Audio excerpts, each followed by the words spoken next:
my fellow Americans. If you think you know politics, think again. I'm Michael Cohen, and every week on When You Know, we're pulling back the curtain on power, politics, media, and the people making headlines. On my new WABC radio show, you'll hear conversations from names that you know. People like Jerry Falwell Jr., Anthony Scaramucci, Alan Dershowitz, and many, many more. Maybe, just maybe, we'll even hear from the president. No scripts, no spin, just real conversations with people who were in the room where it happened. And trust me, we've got some very big surprises coming.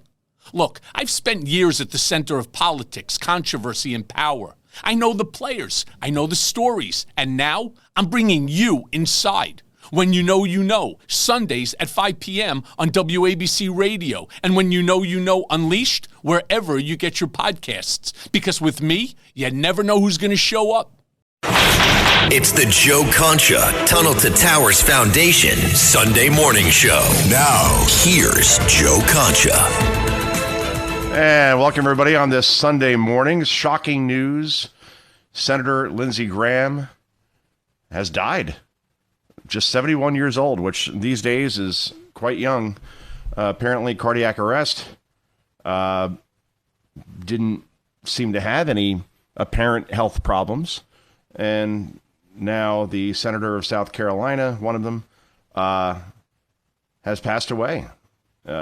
President Trump on Truth Social saying, one of the greatest people and senators I've ever known. He's always working, a true American patriot. Lindsey will be greatly missed. Details and arrangements to follow. So sad. President Donald J. Trump. So, look, here's what I know about Lindsey Graham. John Catsimatidis invited me, before I even worked for WABC here in New York, to a dinner in New York, and Lindsey Graham was one of the attendees at the table. I had a nice conversation with the senator. Certainly a war, very, very, very much let's eliminate Iran kind of war hawk.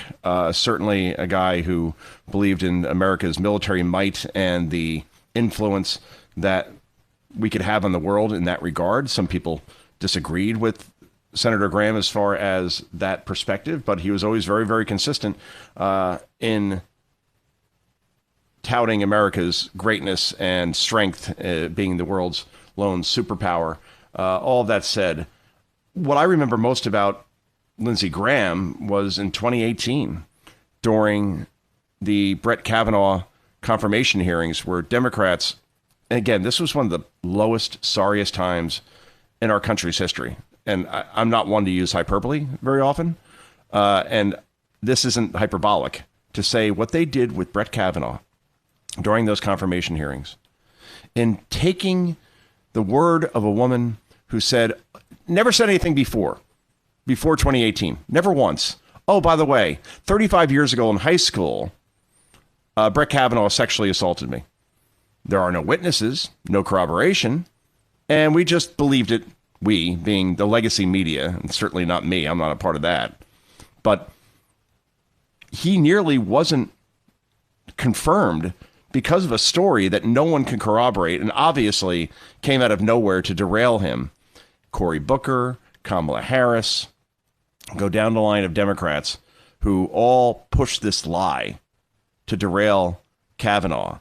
And Lindsey Graham had one of the great speeches you'll ever hear as far as defending him.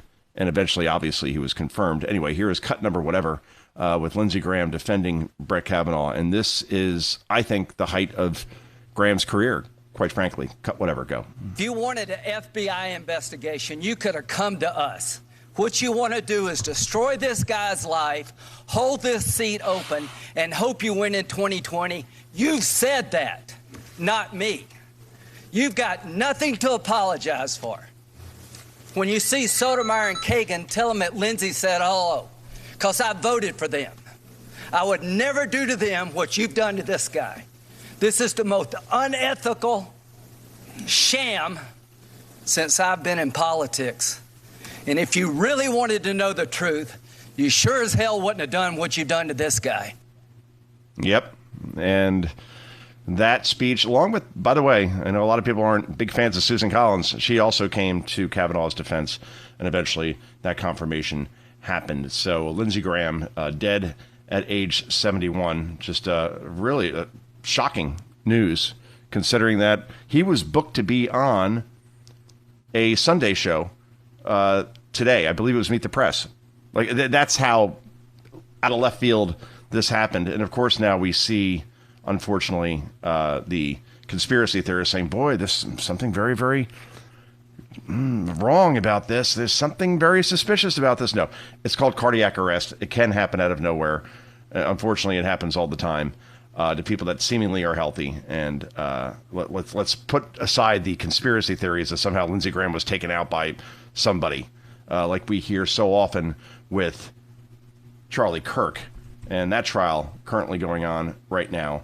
And I mean, Candace Owens is just one of the worst people on the planet.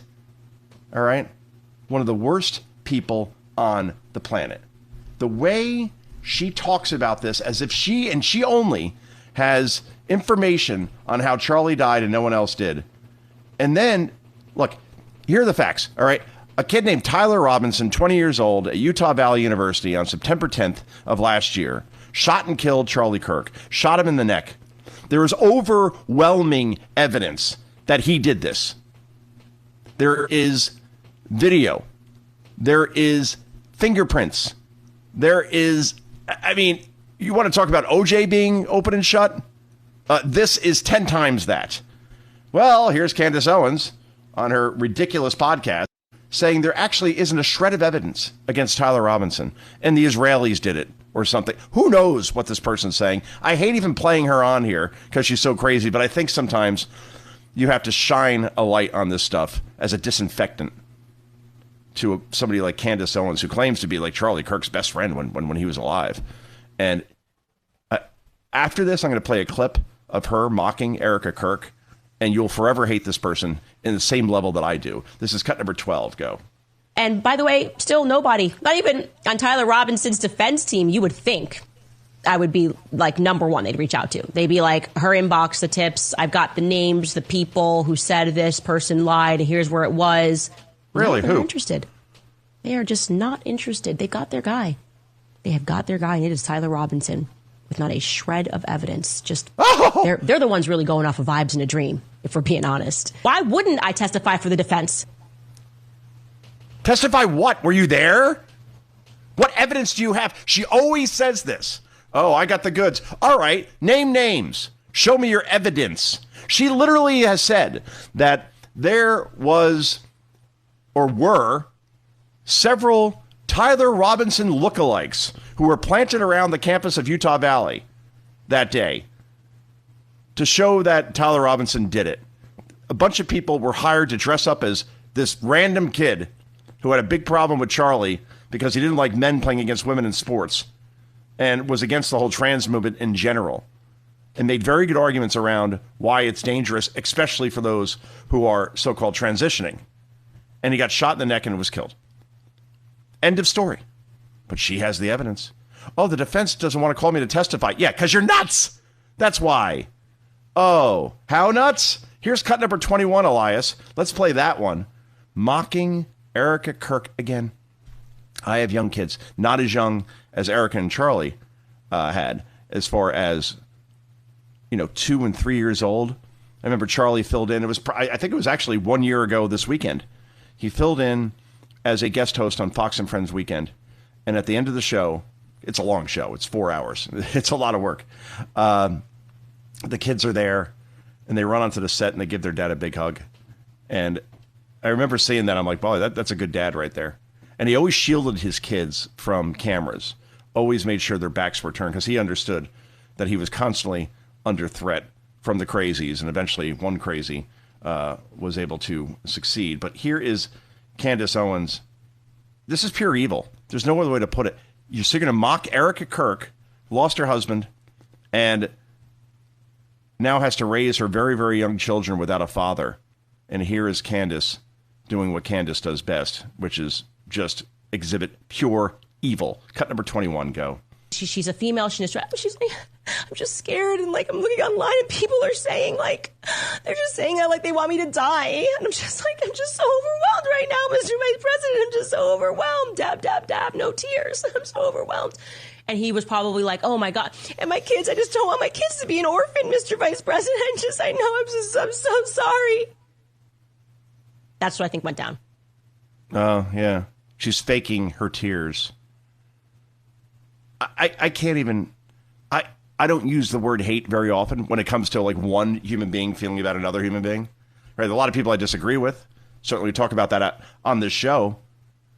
But I truly hate Candace Owens. And if you defend her, then you got real problems on your own.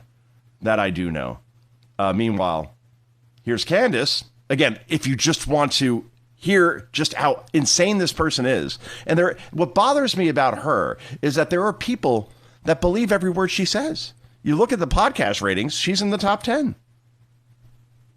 So she has an audience for this stuff. And they believe it, like where she says that dinosaurs actually never existed.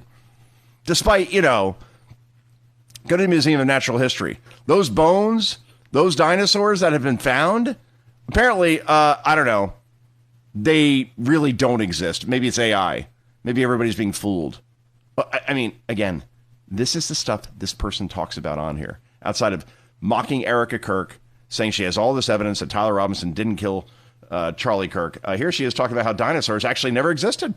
Cut number 4, go. Dinosaurs? That seems pretty fake and gay. Savannah's from Tennessee. She's like, I've never believed in dinosaurs. Like, literally, everyone thinks there's like some conspiracy behind it. Say they don't believe in God, but then tell them like dinosaurs aren't real and they fall apart. Like, I'm like, okay, so they're just roaming the planet. And I was like, that's really interesting. But then, because I got into and very much subscribe and believe and know to be true that there is a Christ conspiracy that's happening right now, which is the intentional removal of Christ because they want people not to believe in God, but instead to believe in humans. Well, that is what evolutionary theory was about. Because rather than making human beings believe that they had a creator, there was no concept of a dinosaur until 1850. That's very recent. And then within that same decade, they were like, dinosaur bones. And they started finding them everywhere. I'm like, okay, so nobody found them. And it is the case that dinosaur bones, for whatever reason, are always just found by the paleontologists. Like, it's not like that's what they walking do. Outside. I'm like, hey, a dinosaur bone. My hair hurts. Yeah, they're only found by paleontologists because that's what they do. It's not like you could just take a shovel that you use to make sandcastles at the Jersey Shore and suddenly find dinosaur bones. You need the proper equipment. That's why they weren't found until 1850, you moron! Oh, I'm sorry. It's a Sunday morning. I shouldn't be yelling. I know you guys, it's a nice, at least here in New Jersey, beautiful summer day. But this person, the fact that she is worth millions of dollars for spewing this crap, it's a whole bowl of wrong. Okay, Benny Johnson, who is more of a common sense guy like yours truly, here he is on Who Killed Charlie Kirk. And this sounds more reasonable to me, and I'm being sarcastic. Cut number 3, go. Come back into September, Benny. Yes, absolutely, Kevin. This has been an overwhelming and demonstrable evidentiary bombshell for the prosecution. We've never seen anything like it. I have never seen more of a devastating case. My question to anybody doubting at this point if Tyler Robinson killed Charlie Kirk is, what more do you need? The medical examiner said that Charlie Kirk, my friend, was killed with a .30-06 soft hollow point bullet to the neck. That is what killed Charlie. Not an exploding microphone, not an Egyptian plane, not an Israeli assassin team. What else do you need? Well, you have the evidence of DNA of Tyler Robinson on the murder weapon. Now we have Tyler Robinson confessing multiple times in the court in his own messages, in notes that were left from his family, notes that were sent to Lance Twiggs, that he committed the murder. Then Lance Twiggs confessed inside of the court that this is something that Tyler Robinson had remorse over when he asked him, did you do it? Lance Twiggs then said all of the messages from Tyler Robinson were authentic and that he sent them. His parents turned him in, and he confessed again to law enforcement. Today, we saw high-definition footage of Tyler Robinson stalking Charlie Kirk around the campus, a campus he didn't attend, following him in 4 separate visits, scaling the rooftop, and then getting into a sniper-prone position at 12:22 p.m. Then he took the shot at 12:23 p.m. And the courtroom gasped when we saw that extended footage today that was specially shown to the victim's family. Yeah. Any questions, anybody? That's the evidence. Oh, but Candace Owens says that it was actually Israel. Israel had like a sniper team come in and take out Charlie Kirk. Of course, we have no footage of any of these people. But yeah, Benny unpacked that, and obviously that's personal to him because Benny and Charlie were close. I met Charlie Kirk a couple times. Charlie, was in Arizona. I'm here in Jersey, but once in a while he would come to Fox in New York, and we always had some very nice conversations. My Charlie Kirk story, if this qualifies, I was down in Washington, D.C., and I heard about this haircutting place where, and I don't have a lot to cut. I get that completely. But at the same time, these hair cutters, two Asian women, were like famous in Washington, but it was hard to find them because they had this barbershop, for lack of a better term, like inside of a building, like down a couple of hallways, no signs. You just needed to know where they were. So I heard about these gals, and sure enough, I'm walking these halls trying to find this haircutting place, and there's Charlie. And it's hard to miss Charlie because he was exceptionally tall. And I'm like, "Are you here for the same reason I am?" He goes, "The Asian haircutters?" I go, "Yeah." He goes, "Dude, I heard about them. I gotta see them. I mean, they're legendary." And then sure enough, we were able to find the haircutters. And it's hard to make me look good, but these gals certainly did that. And Charlie had much better hair than I did. And we just kind of laugh. Every time I saw him, we'd always laugh about that. Like we were just in these random hallways trying to find these two women who apparently are so legendary they don't even have to advertise their business. Anyway, this is Joe Concha. This is the Tunnel to Towers Foundation Sunday Morning Show. Back with so much more in just a moment. It's the Joe Concha Tunnel to Towers Foundation Sunday Morning Show.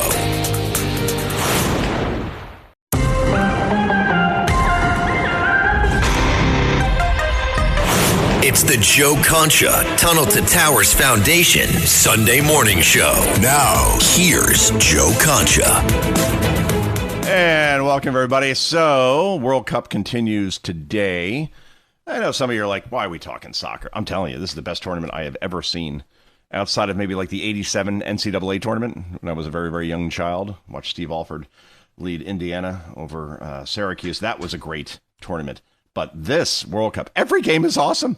They're all close. Argentina, it's like they have 9 lives. They keep playing these close games against teams they, theoretically should like beat pretty good and then always pull it out late. Anyway, here's Anna Karpasian, if I'm pronouncing that correctly. She is a profound liberal with the Young Turks, who are not so young anymore, talking about how the U.S. actually had to play 2 countries at the same time. This is breaking news. Again, you thought Candace Owens was dumb in the last segment. Oh, boy, this takes the cake. Cut number 13, go. Did I lose? So Balogun was hit with a red card during last Wednesday's game between the U.S. and Bosnia and Herzegovina. So apparently, since these are 2 little countries, or smaller countries, I should say, you have the U.S. team battling it out between these 2 smaller countries. Okay, now according to The Athletic... Oh, that's great. She thinks Bosnia and Herzegovina are 2 separate countries and the U.S. had to play them at the same time. Please, just, if you're going to get on the air, whether it's Fox News or I'll be on the big weekend show later, 5 to 8 p.m. Eastern time, co-hosting with Joey Jones, Riley Gaines, Tommy Lahren. You might want to have these facts straight. Like, it's hard to play 2 countries at once if you're a soccer team or any team for that matter. But, yep, she just said that. Anyway. This is Joe Concha. This is the Tunnel to Towers Foundation Sunday Morning Show. Back with much more intelligent content in just a moment.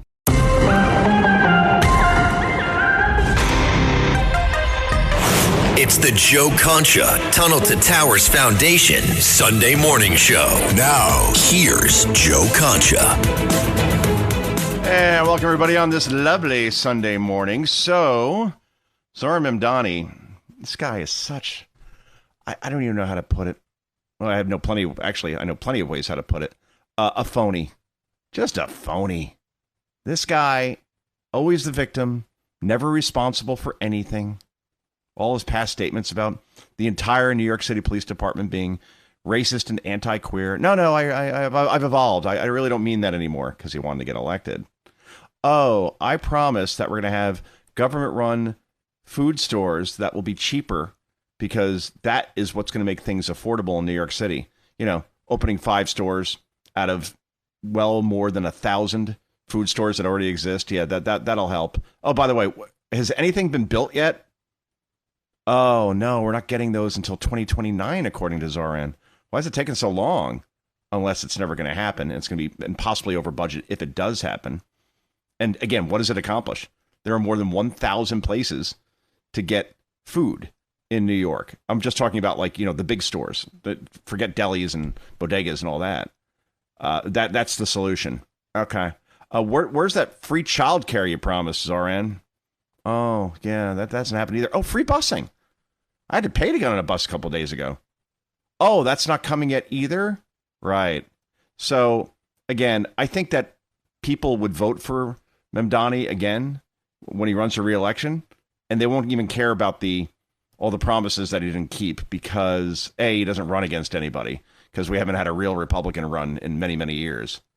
Right. We just have a guy in that stupid hat who, loves being on television, loves making everything about himself, losing by 40 points in the last 2 elections as a Republican. So that's gone well. But I think people would still vote for Mamdani because, well, he's a handsome guy who does really cool social media. That's it.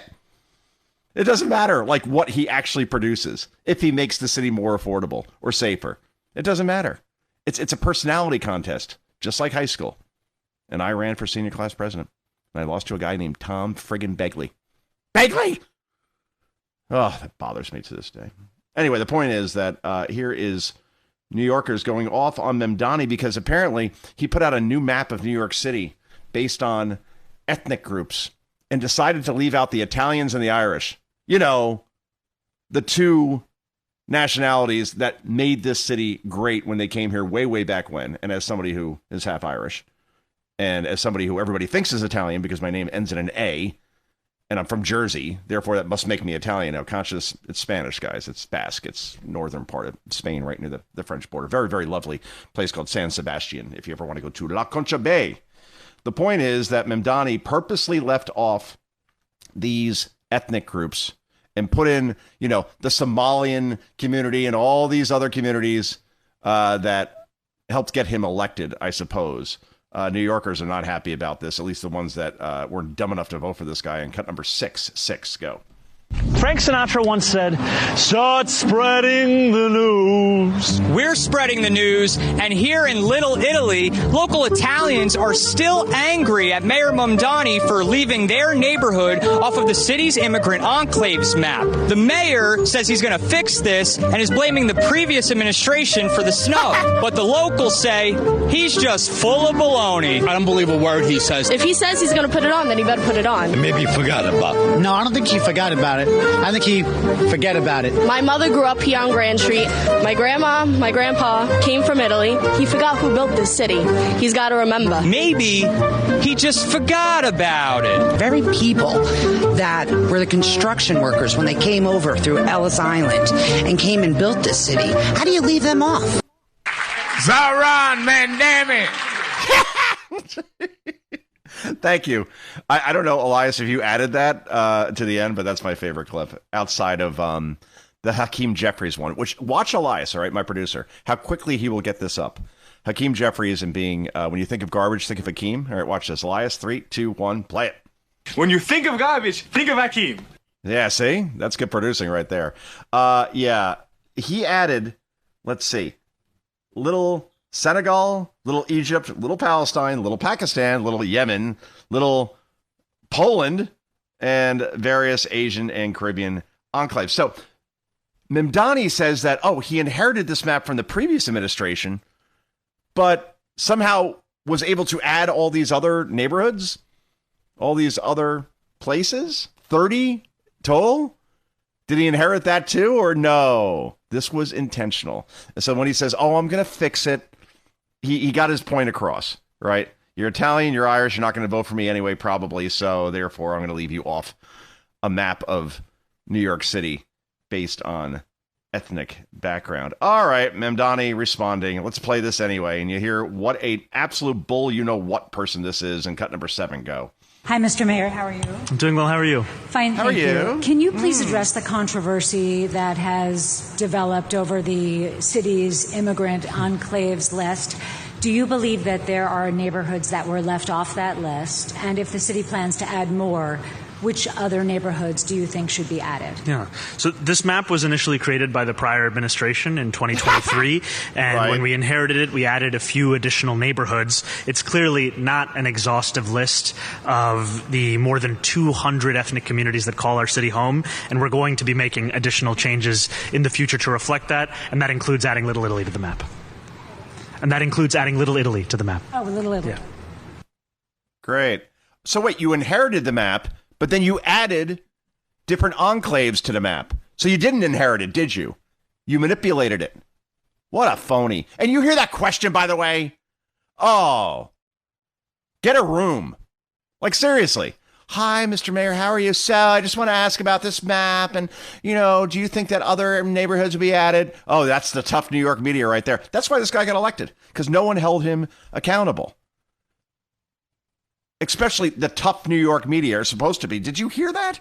Oh, we inherited it. But we also added some neighborhoods. So we kind of inherited it until we didn't. What a joke that guy is. Oh, man. But he'll run again and he'll win again. So who are we kidding? Let's go with some more fun clips, shall we? Because, oh, boy, I got so many today. I'm just like looking at my list here. I'm like, what should I play? Scottie Pippen. Again, one of the most underrated players ever. Michael Jordan never won in Chicago until Scottie came along.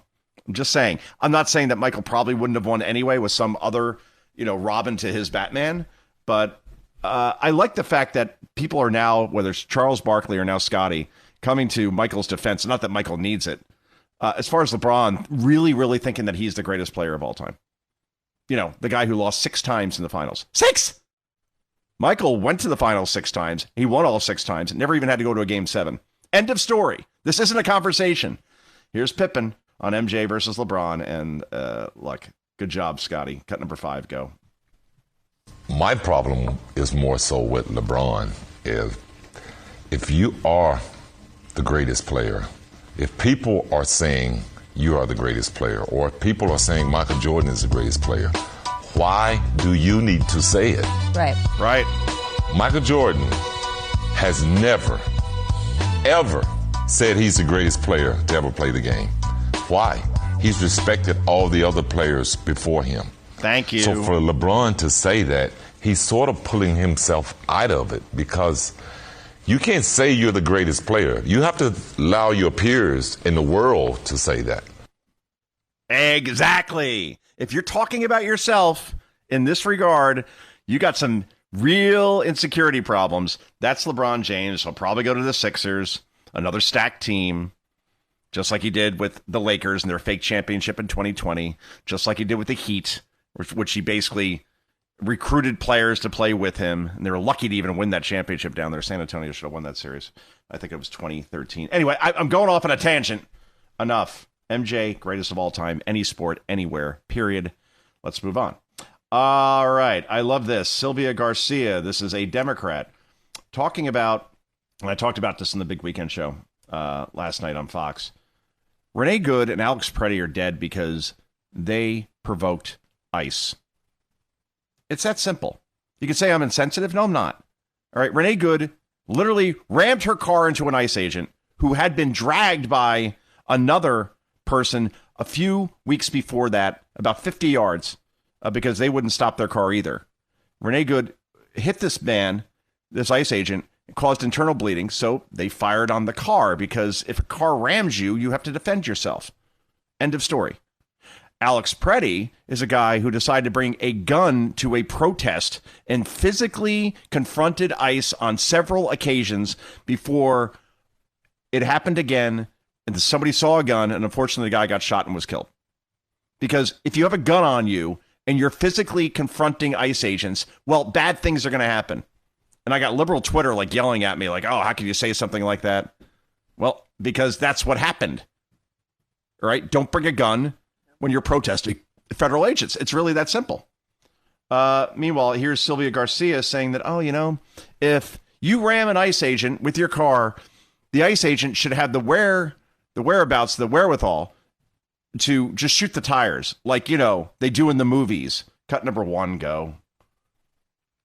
So we have learned some lessons. Apparently, ICE has learned nothing. If they really think that a car is going to hurt somebody, I mean, even a kid would tell you shoot the tires. You don't shoot the driver. Yeah, you get hit by a car sometime, right? And then see if you can just really gather yourself enough to shoot the tires instead of the person who just hit you with a car, which could kill you. Oh, I mean, this is what Democrats are running on. Dismantle ICE, destroy ICE. Unbelievable. What else they're running on is, well, let's replace Graham Plattner, the guy, the neo-Nazi tattoo guy. So then he dropped out, obviously, earlier this week. And now they're just going to replace him, just like they replaced Joe Biden with Kamala Harris. In other words, here's your candidate. Do we get to vote on this? Democrat voters are asking? No. We're just going to install somebody again. And just like when you tell your 6-year-old kid, here's what's for dinner, you're going to eat it. What's the old saying that I used to tell my kid when he was 6? He's 10 now. I think I still say it, actually. You get what you get and you don't get upset. Right? And that's what Democrats are being fed in Maine. Well, some voters ain't happy about this. Cut number 10 is a prime example. We're not going to play the whole thing, Elias. I'll tell you when to stop. Cut number 10, go. Troy Jackson is not progressive. He voted against so many bad things like gay marriage, abortion. He did that and now wants to say he's progressive. If they put up Troy Jackson, if they put up Shanna Bellows, I'm voting for Susan Collins. And I hate to say that as an independent, but Troy Jackson and Shanna Bellows aren't going to be able to do anything in that federal government. I know. Uh-oh. That's not good. And that's the way it's going to go. I mean, Maine will stay in the hands of Republican Senator in Susan Collins. I know some of you aren't fans, but trust me, the alternative is much, much, much worse. So, yeah, you take Collins. It's a purple state. She has to go to the middle as far as the way she makes some decisions. You could disagree with them. I certainly disagree with many votes that she has. But trust me, compared to the alternative, the installed candidate will probably be this guy named Troy Jackson, who is Timu Graham Plattner. Not good at all. All right, let's see. Let's go with some more fun stuff, shall we? Yes. Nancy Pelosi. When she ran for Congress again for like the 85th time, she wasn't doing it so she could stay in a place where she seems to have some access to information where she has made hundreds of millions of dollars in the stock market. She makes Gordon Gekko look like an amateur.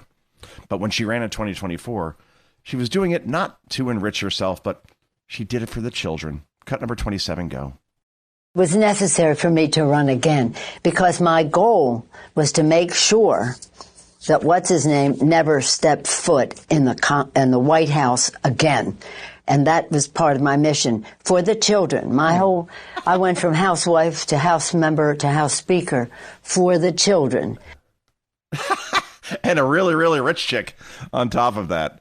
I love the fact that the act in Congress that Congress people shouldn't be able to trade stocks because maybe they have access to information, especially if you're on the Intel committee like Nancy Pelosi, is called the Nancy Pelosi Act. That's great. That's her legacy. I don't want to hear about, first female House Speaker. Yeah, no. It's the gal who enriched herself to the tune of hundreds of millions because she traded stocks with knowledge around where those stocks were going to go based on information that she had that almost no one else on the planet did. All right, before we go to break, this is the greatest story ever. I used to listen to Howard Stern like religiously when he was on K-Rock here in New York, 92.3. Then he went to Sirius, and I still listened. I even got Sirius XM so I could listen to Howard, and then he became basically like insufferable. Became the elitist that he always railed against, and obviously like a huge liberal. And I don't care. I'll watch Bill Maher all day. I don't care what your political beliefs are, but it's the condescending, insufferable Jimmy Kimmel-like way that Howard goes about his show now that makes him almost impossible to listen to. But once in a while, he'll still do the kind of interviews he used to, and this one's with Matthew McConaughey, who I'm a big fan of. Just watch one of my favorite movies of all time, Tropic Thunder. Small role in that, but hilarious. Anyway, here is McConaughey talking about how his dad died and how his dad called his shot, literally, in cut number 19. Go. It seemed like a wild family. Your mom was a kindergarten teacher, right? A teacher. Yeah. And she lived to, what, 84? She's still alive. Just had her 85th birthday. Yeah. And your parents lived this lustful life in the sense that... Divorced twice, married 3 times, 39 years. Unbelievable. They were wild. And you... This is to each other they got remarried? Yes, ma'am. Oh, my goodness. He said, boys, when I go, I'm going to be making love to your mother. And he did. He called a shot. He did do it, didn't he? 6:30 a.m. on a Monday morning. Do you believe there's something cosmic about that? Your dad knew how he was going to die, and he actually did it. And he did it. Did he have a heart attack? Had a heart fibrillation, yeah. And then your mom said, I want my man to be carried out of here nude. Because I want them to see the gift that was Jim McConaughey. Which, I mean, he must have had a big... I mean, is that what she was talking about? Yeah, the paramedics are covering him. And all the neighbors are out in the street. And he's going out the garage down. So, what's the sensible thing to do at 7 a.m. covering? Right. My mom's out there, half naked, ripping the sheet off him. Get that sheet off of him. You're going to see how big Jim went out. I think I'd rather go in my sleep, but that's probably the backup plan at this point. Why am I talking about this? All right, this is the Joe Concha Tunnel to Towers Foundation Sunday morning show. Much more G-rated content when we come back in a moment. It's the Joe Concha Tunnel to Towers Foundation Sunday morning show.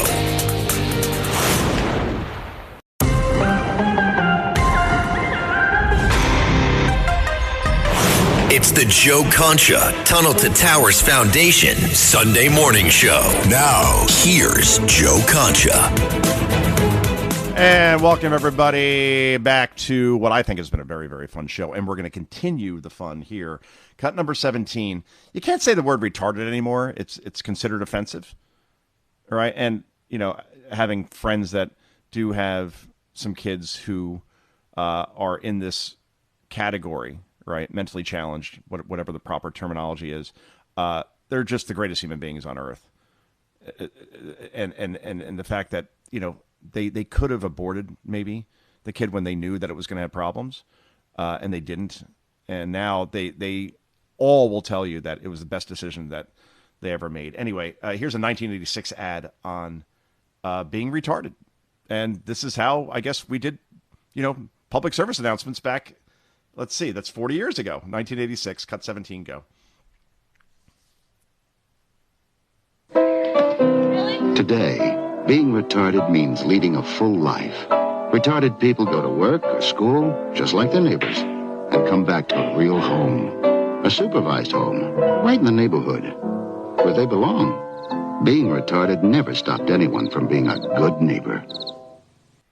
See, it's weird to listen to, right? Like just hearing that word on national television, being retarded means being a great neighbor. It's a weird word to say now. It's just one of those words you just don't use anymore. Anyway, Palantir, which I bought and sold at like $50, bought it at $25. I was all happy. I doubled my investment. Now it's like at $100. I have to look what it's up. But here's the Palantir CEO. I'm really angry at my financial advisor for telling me to sell that thing. Chris! Palantir, talking about Ivy League grads. This is why they voted for like a guy like Zohran Mamdani. And boy, he is 100% right on this. Cut number 14, go. And I think the average, Ivy League grad voting for this mayor is highly annoyed that their education is not that valuable. And the person down the street who knows how to drill for oil and gas who's moved to Texas has a more valuable profession. And I think that annoys out of these people. Yeah, that's it. They're mad at the system. Oh, you spent nearly $500,000 on your stupid Ivy League education and it doesn't mean anything? Precisely. My brother runs a contracting school in Paterson, New Jersey, electricians and all these other people, that there is such demand for this, and they make good six figures when they graduate for a fraction of the amount to go to college. I think it's the most overrated thing ever these days. That's certainly for sure. What isn't overrated was this show. Thanks so much for joining on this lovely Sunday morning. I'll be on the Big Weekend Show, Fox News, 5 to 8 p.m. Eastern Time. Until then, I got 2 words for you. Bye-bye.